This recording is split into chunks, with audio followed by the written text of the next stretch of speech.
欢迎收看《关键时刻》，我是张道和。美国午夜的重锤行动，它重创伊朗，更让全世界都惊呆了。为什么？因为这次的行动它非常的缜密，从来没有见过，而且还是一次海空的同步秒级轰炸。你看到美国公布的这一张图，我们才知道美国实力到底有多强。当时 B2要进入到伊朗的时候，还没有进去之前，潜舰部分已经先发了战斧飞弹。没想到一进去之后，针对了福尔多，针对纳坦兹，针对伊斯法罕，两个飞弹一进来之后，竟然在秒级轰炸，同步哦，3个地方同时都引爆。这要表示说他们已经训练过非常多次，而且必须要有非常密切一个配合，能够在海，能够在空，能够这样子秒级轰炸。而且这一次的125架的联合行动，这是川普任内最重大的一次奔袭的行动。好，我们现在介绍今天的来宾，第一位战略专家林廷辉，大家好；时评人员张宇轩，大家好；资深媒体人吕国珍，大家好；资深社会记者林玉峰，大家好；最后一位是全球防卫杂志采访主任陈国民，大家好。好，宇轩，美国午夜的重锤行动真的是重创伊朗。我们前面有讲过，以色列已经够狠了，他已经打得够准了，人家举白旗投降，他照样打。没想到美国这一次吓歪了，全世界又吓歪了，这么狠。这么厉害，照不可能任务都不敢这样演，为什么？因为太离谱了。首先呢，美国这36个小时之内呢，神不知鬼不觉，从自己的本土呢一路奔袭，就往伊朗，把福尔多、纳坦兹以及伊斯法罕这3个地方同时异地轰炸。那这时候已经完全没有人知道这个状况了。再来，他还不只是这样子，他不只派着 B52，还包括他的 F-35，包括他的 F-22，以及呢，甚至在海上的舰艇以及潜艇，同时发布24枚战斧飞弹，结果就这么离奇，这边5点发射，这边呢一路的横空，结果同样在6点多左右，6点20分，异地同时炸下去。还有这么厉害的？对，海上发的，然后跟空中打的时间差不了多少。我跟你讲，这个2个运行速度是完全不一样的哦。而且你知道吗？当他们进来的时候，这个时候几乎是类似所谓的通讯缄默，对，因为他怕会被侦测到，所以在没有连结、没有任何通讯、没有任何工作状况之下，竟然有办法同步。与此同时，我把地面的我们讲相关的设施给清除殆尽之后呢，12枚一发，钻地弹 GBU-57就在同一个地点把它往下轰炸。而且你知道更离奇的是什么吗？都没有人知道川普竟然会这样做。对，因为原本大家还在讲说川普说，哎呀，你又 tackle 了啦，或者要去坑奥了，为什么？他上礼拜他才说什么，我要等2周啊。然后说，哎呀，你又在那边说了，不是吗？就第2天就轰了，第2天就轰了。你讲说2周跟2天有差开玩笑了，半夜睡不着觉，就把心情哼成歌，不是？马上呢就叫我们讲的 B2跑去现场轰炸，因为你仔细看哦，这个是我们讲当地轰炸的这个实际景貌。这是福尔多，对这是纳坦兹，对这是伊法罕。OK， 你有没有看到伊法罕呈现的这个状况？没有钻地弹，它是整个地表呢被打的，我们讲了一片焦黑，也就是战斧飞弹的功劳。但纳坦兹我看到这个我吓坏了，对，就一个洞，但他不止打1枚，他打2枚，不是吗？对，都钻到同一个地方，这边就更离奇了。你看，上面有3个，下面有3个，不讲你还有什么月球表面什么地表奇迹，不是？发了12枚。全部2枚钻到同一个，2枚钻到同一个。你知道这要多精准吗？因为你今天如果发了12枚，我可能不小心3枚打到同一个点，有可能。它不是哦，2个打同一个，2个打同一个，2个打同一个，就这样完美的，全部都打到6个洞里面去。所以你想想看，仔细看它整个地形地貌，因为你看这个地表，对不对？一片很平整，对，被轰炸过的会是这样，焦黑。它这个不是，都很平整，代表说它直接就往地底下里面钻过去了。那你看这个地形图，你可以看到更清楚，这是马萨尔科技所曝光的地形图。来，左边是原本我们讲福尔多的基地，对，山脉啊、林线啊，你有没有看到？这个完完全全都在这个地方，有这所谓的三人线，全部都有，有棱有角，对不对？对，旁边还有这个建筑物、地表建筑物，还有车道。但你仔细看哦，到了这边，宇轩，你有没有看过像气球啊、小红啊呢？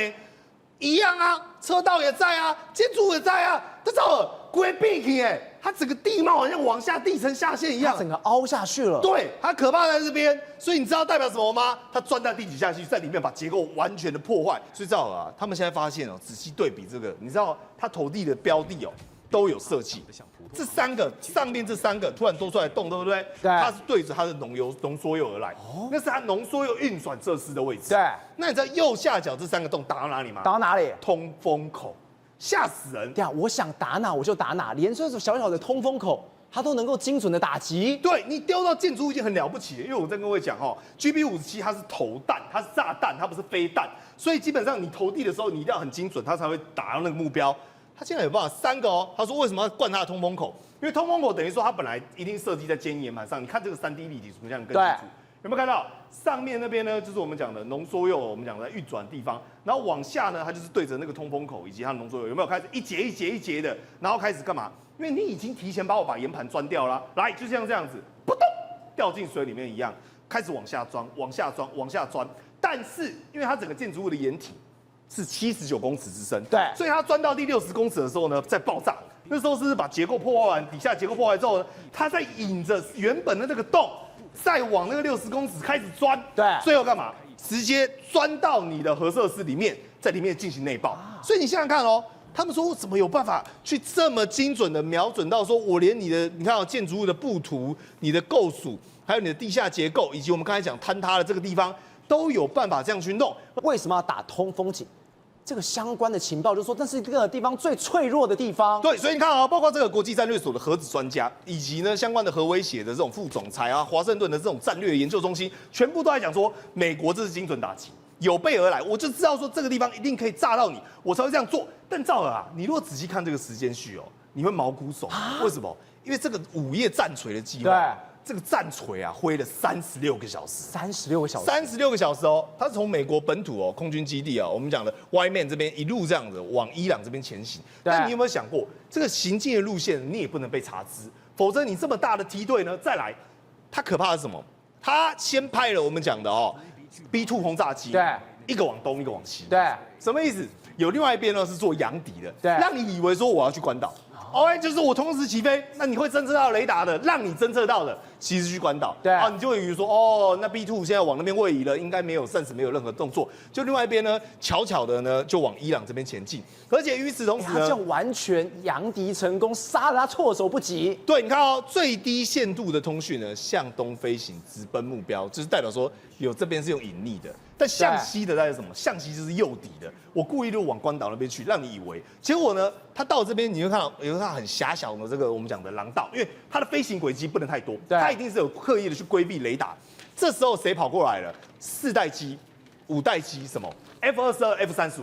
开始跟他汇流了，所以代表说他们不是同时出发的哦，等于就是说我先分开出发，然后 F-35跟 F-22呢这些我需要的踹门者，再在这个狭窄的我们讲的航行过程当中，偷偷的聚在一起。这太吓人了！你刚刚前面说什么？它是最低限度的通讯，表示什么？他们并没有很完美通讯，说我们什么时候要在哪里，在哪里？你可以看到我的雷达，我们可以来集合。他们完全没有，就静悄悄的来。对，然后最可怕的来这边呢，就是什么？关键100分钟。这关键100分钟，你知道它发生什么事情吗？首先，在5点的时候呢，机队是不是开始进入到伊朗领空了 ？OK， 结果呢，24枚的战斧巡弋飞弹呢，从我们讲中央司令部的潜舰责任区，嘣开始升空。对，这战斧飞弹5点的时候打出来，但这时候飞机还在这边慢慢飞，慢慢飞，慢慢飞。结果等到下午6点40分，也就是到100分钟的时候呢。打击机队进入了，开始 F-22、F-35踹门，把这个所谓的空中的火力也好，对空的飞弹也好，以及放战斗机也好，进行扫荡。扫荡干净之后，确保这边呢，我们讲的完全是干净无虞的时候 ，B2 到达了这3个点。我们刚才讲福尔多3个核设施进行投弹之后，就这么巧，刚好战斧飞弹也来了，对。异地同时所以才叫做秒击。为什么？跟你的当兵一样，对表刚好是我们讲了6点40分同步轰炸，棒棒棒棒棒，全部就把这边给炸掉。炸掉之后呢，与此同时他把这个钻地弹，如同我们刚才讲的，针对同一个地点，2枚都是打在同一个打击点，然后呢高歌离席。飞走之后呢，他在进行掩护呢相关的轰炸。OK， 在这我们讲他相关的战机，再让他做安全的撤离。所以你看他完成这样子整个任务之后，大家讲说，你真的不要看不可能任务了，为什么？这个才叫不可能任务吧？怎么会有办法做到这样？那赵伟，你知道这个过程当中，伊朗完全没有任何感知，对，完全没有任何反击，神不知鬼不觉，被炸了之后呢，看新闻、看直播才知道的。所以你想想看，这种情况下，真的非常吓人。一个 B 拖拉机跟第4代、第5代能够在这么窄的空域里面结合在一起过去的。所以你看这个凯恩出来讲的时候，他等到事后的时候才跟开记者跟大家报告。第一，他说全程都没有被发现。对，我们总共呢动用了135架次、125架次，完全没有被察觉。再来呢，经过这个廊道之后呢，是横跨多个平台精准同步，但是没有经过通讯，什么意思？代表说他们在出发之前，不管你是用 AI， 或者是说他模拟航道，或者是说呢用对表的方式，想尽办法，就是我跟你之间没有联系，对，但是我们呢要在同一个任务跟轨迹上，否则你想想看，那么机队它在那么狭窄飞行，很容易如果碰撞到怎么办？太难了吧？对，就是我不用跟你瞧哦，我们俩都知道自己要该做什么事情。他说比全世界其他国家都做好。再来，我们用7敌战术，从高空呢高速呢扫到打击前方呢使用诱饵，在编队呢扫到敌方战斗机呢，再用对空导弹的以及对空导弹威胁。换言之 ，F-22跟 F-35，他让他误以为说哦。这只是以色列又同样哦，可能又来我们这边轰炸了，所以他故意去把它露头出来，然后让他的扬敌。扬敌之后呢，事实上是为了掩护后面的 B2。最后呢，在使用高速压制武器呢，确保打击舰队的安全之后呢，战斗机也针对进行我们讲地对空的导弹威胁呢，采取了先发制人压制火力，把它的防空设施全部都打掉之后呢，最后发现没有任何针对美国打击编队发射的炮弹，换言之，一发未打。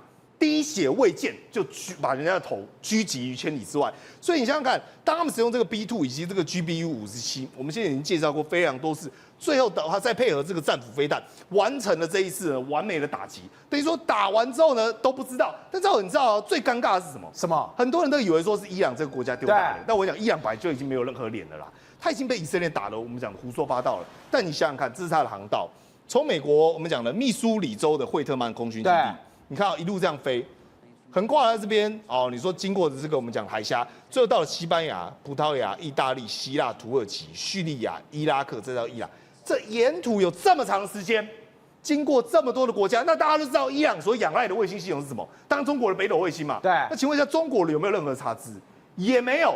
俄罗斯有没有任何查资？也没有。它是横跨了整个半个地球，结果36小时这么长的时间。你神不知鬼不觉，那我问你，你如果是俄罗斯，你如果是中国，你会不会后怕？心想说你美国做什么我都不知道。125架来，然后没有一个雷达可以侦测到他们，都知道没有办法预警给伊朗。对啊，知道早就跟伊朗讲啦，那伊朗就不会是像今天这样被炸稀巴烂啦。所以你如果是你想想看，你这对照过去川普曾经讲过一句话，你如果中国敢打台湾，小心我去轰炸你北京。现在大家知道了，原来不是说大话，因为如果你能这种程度的轰炸，这种程度的大规模军事行动，你都没有办法查知。今天他要飞你莫斯科，今天要飞你北京，你根本没有办法察觉，而神不知鬼不觉才是令人感到非常震惊的地方。国民 B29造这么强，而且我们刚刚看到什么？光是12发的这个所谓巨型钻地弹，6个洞，有这么精准？钻地弹。很大的，比人还要高的。是这样的，其实所谓钻地弹哈，不是说你速度越快哈，它就钻得越深，不是。其实美国有算过，什么算过？就是说，第一个，它用所谓的延时隐形呢，就是说你这个炸弹进去之后呢，穿透到一定的深度之后，它才爆炸哈。那其实爆炸之后，其实美国试验过了，他们也试验过，在弹头用什么？用实心金属实心去穿透。对。但是他们实验过后就发现说，你可以穿透到很深的一层。但是没有办法爆炸啊，所以其实它是结合穿透的深度跟爆炸的威力来达成它的穿透的目的哦。那再加上一点，其实我们都知道说，在地下掩体它是一个中空嘛，对不对？那其实你穿透了一层之后，爆炸之后呢，其实它会利用旁边的重量来压垮它，所以其实这达成穿透的目的。所以其实穿透弹呢，不是说它速度越快越好，不是哦。其实美国有算过，那其实美国算过的最大值就大概是所谓的 GB-57那简单的说，不能说简单的说，其实很可怕，就是说。它居然可以穿透200尺哦，那其实说真的，200尺的话就是60公尺嘛。假设啦就是说大概20层楼的高度哦，就是厚度哦。那其实厚度啊，其实我们还是不能小看整个伊朗的山区啊。那伊朗的山区它其实是整个是花岗岩的啊，不要看其实花岗岩它的强度是比那个混凝土它可以抗炸程度很高嘛。那其实我们金门马祖也是花岗岩，这是后话，不管如何啦，就说美国呢，像用 V2跟 GB-57向全球展示一种能力，什么能力？就是说它可以精确打击你躲藏在地下核子公司的能力这个威力呢，大概是目前美国所特有的而且我觉得你刚刚讲一个最关键，你说它并不是靠一个靠速度，它完全不是。但你刚刚讲，它这样一钻下去之后，我们才发现原来 GB-57它的钻头有这么强。对，其实我们不管是说，你看像我们之前的人家雪隧有没有什么电钻机有没有钻隧道那个机械嘛有。其实都是人类工程用这种原理啊。然后我们再讲一次哦，就是说所谓的钻地弹呢，不是速度越快打得越深，不是哦，它是美国有算过，就第一个搭配延时隐性哦，再加上特殊的弹头，然后达成它穿透的目的哦。但是呢，目前大概穿透200尺的话，是大概人类目前军武科技大概所能达到的深度。那除了伊朗之外呢，其实美国可能还要对付所谓的北韩，所以他们都是有算计过了。但是无论如何，这个算是人类史上的第一次，我们叫远程奔袭，然后用这种所谓的炸弹呢去轰击坚固碉堡的一种成功的范例。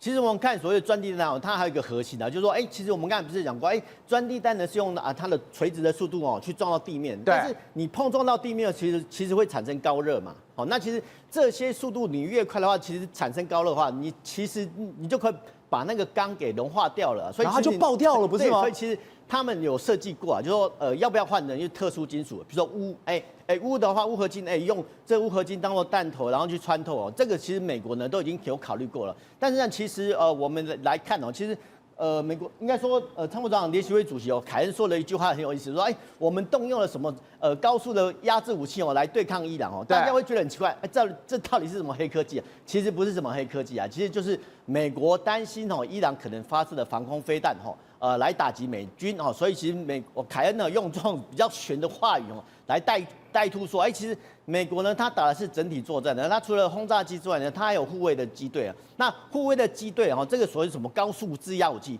其实就是反辐射飞弹。反辐射飞弹，现在凯恩说的美国护航编队使用了高速压制武器。这个就是反辐射飞弹。对，其实我们应该说了，其实我们不要小看伊朗伊朗它是一个中等科技实力的国家嘛，它之前也曾经用黑科技把美国的 RQ-170的无人机给诱骗嘛。那其实伊朗的防空武力也不弱那我们这边带了几个我从这个马来西亚的航展中带来他们的一些 DM 你看它有防空飞弹，这是一套它整个 DM 那在兰口海航展中拿到了，来，他们有AD-75什么意思呢？75公里的防空飞弹，它有 AD-120的飞弹，就是射程120公里的飞弹，它也有 AD-200公里的飞弹，就这些都有。那其实美国要去打伊朗的话，其实美国也怕就万一这些飞弹一两枚打上来之后，万一不小心把战机击落，然后飞行员在伊朗境内被俘，那不是一个国际大笑话吗？对，其实美国呢，它作战呢都有所准备它为这些防空飞弹所准备的就是高速反辐射飞弹。那其实高速反辐射飞弹，然后其实早在越战时期就已经慢慢开发出来。但是呢，现在的高速反辐射飞弹都很聪明，所以很聪明就是说，其实应该说敌方知道说我会发射反辐射飞弹嘛，它其实防空雷达就会关机。那关机的话，其实现在的飞弹都很聪明，它会记忆说原来你这个地方关机然后它这个时候呢，其实反辐射飞弹呢就会在空中游荡，真的是游荡式弹药。等你在开机的时候呢，再循着这个讯号去过去。那现在有这么厉害了？因为其实早就很厉害了。其实我们必须说现在的飞弹就越来越聪明它会记忆，真的会，我们叫记忆晶片那一段，就它会记忆。那记忆之后呢，它会出现说，你记忆在 A 点，就算你这个防空飞弹阵地移动到 B 点的时候，只要你开机一瞬间。那个脉冲一出来，它飞弹接收到之后，它会记到你原来从 A 跑到 B， 它就会自动跑到B 点去所以其实我觉得这部分来说啦，就是说现代化的战争打的是科技战争，你科技弱的一方，基本上来讲是等于是被霸凌的一方。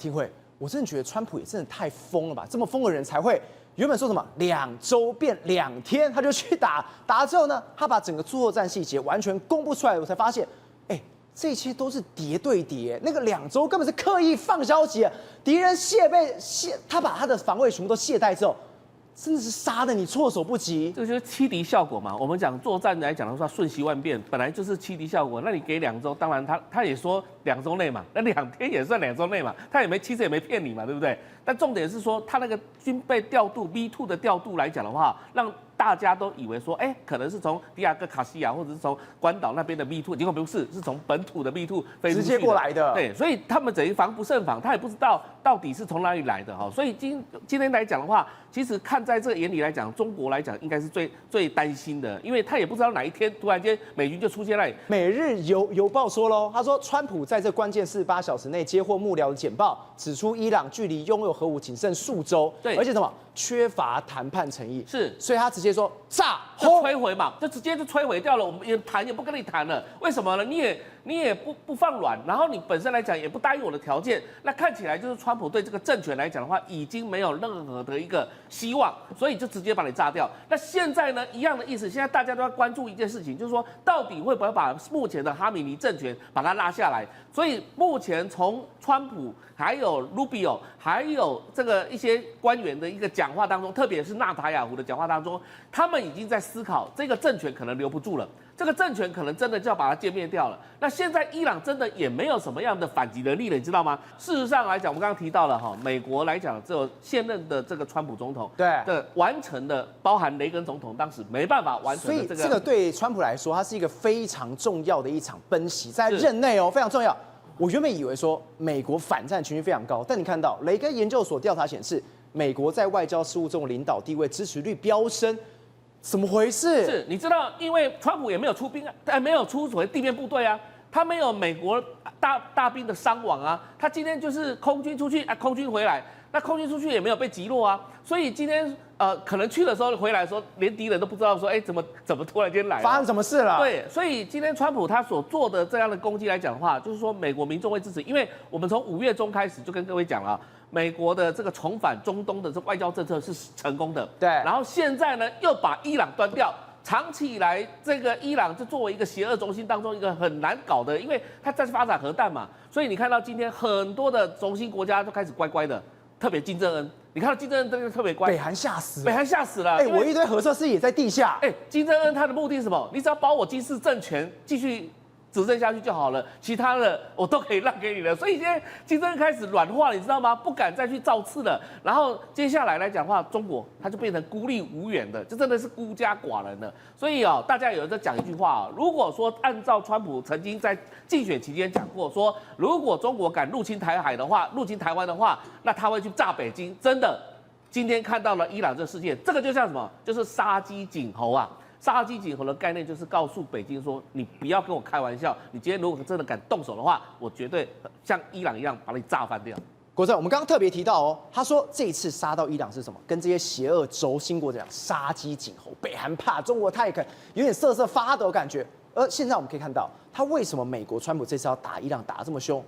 还是要打击中国的军工复合体吗？对，中国在伊朗输出一个庞大的商业帝国，也是一个军工复合体。今天为什么以色列跟美国这么容易找到这些军事目标？其实很多人就说是伊朗的中产阶级泄密的，他们的目标就是推翻伊朗的神权政府跟伊朗这些精英商业帝国建构的政权。那伊朗其实有多严重吗？我们都知道，所谓伊朗就推翻了所谓的巴勒维政权之后叫伊斯兰革命卫队嘛，那革命卫队是做什么吗？其实，在伊朗，它其实是最大的营造厂、最大的地产公司，也是伊朗最大的商业帝国。什么叫最大的商业帝国？是中央银行要决定政策，要共和卫队同意；中央银行要借钱，也是要伊斯兰卫队同意。对。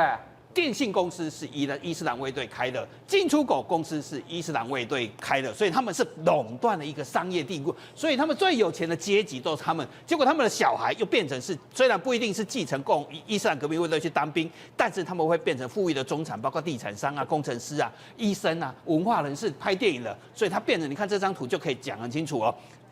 伊朗叫做割裂的阶级危险的政权，你看到伊斯兰的人其实会带着名牌包包跟名表，那中产阶级啊、上班族啊，其实是非常辛苦。这张图就是告诉你说，伊朗其实革命之后，这些人就变成了跟中国一样，变成一个贪腐集团，揽刮了伊朗的大部分的利益，甚至进出口产品都要靠这些人进来，完全是他们管的。所以你没有想过说，一个国家的汇率政策是伊斯兰卫队决定了，一个国家所有东西都是伊斯兰卫队，所以他们就产生一个现象是。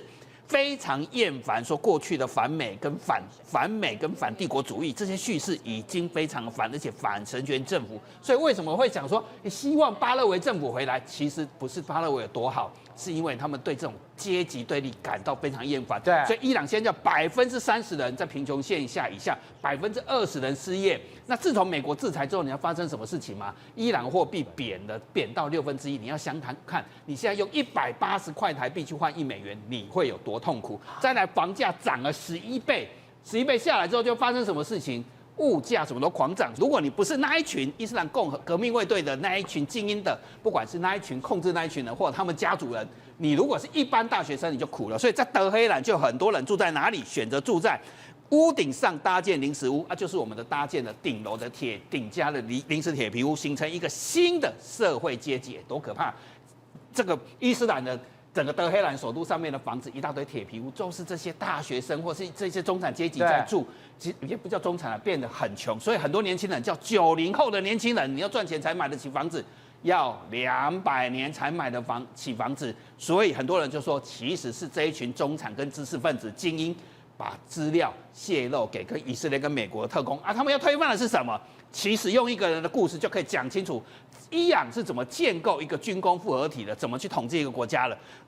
20大的时候，22年的时候，有一个人突然升官，变成了中国24个权力最高人，这个就政治局委员啊，张国清变成是国务院副总理，他其实是兵工局集团的老总。他以前是做什么的？他就是一路当伊斯兰革命之后，他一路就派到中东。1990年，他从什么时候开始做起？从德黑兰的总代表的助理，整个一个小小的助理。但是他代表公司是什么？北方工业军事工业公司，就开始输出什么？